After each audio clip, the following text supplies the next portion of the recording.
Hi friends, వేడి వేడి అన్నంలో పప్పుచారు వేసుకొని అప్పడం కాంబినేషన్తో తింటే భలే ఉంటుంది కదా.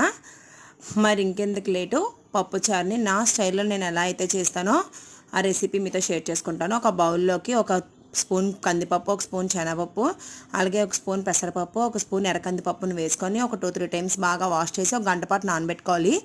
నెక్స్ట్ ప్రెషర్ కుక్కర్లో పప్పు, అలాగే ఆనియన్స్, టమాటా, గ్రీన్ చిల్లీ, సాల్ట్, పసుపు, వాటర్, ఆయిల్ అన్నీ వేసుకొని మీడియం ఫ్లేమ్లోని ఒక 3-4 విజిల్స్ వచ్చాక పప్పు గుత్తుతోని కొంచెం మెదిపేసుకొని చింతపండుని గుజ్జుని వేసేసుకొని పప్పుచారు బాగా మరిగించుకోవాలండి. పప్పుచారు ఎంత బాగా మరిగితే టేస్ట్ అంత బాగుంటుంది.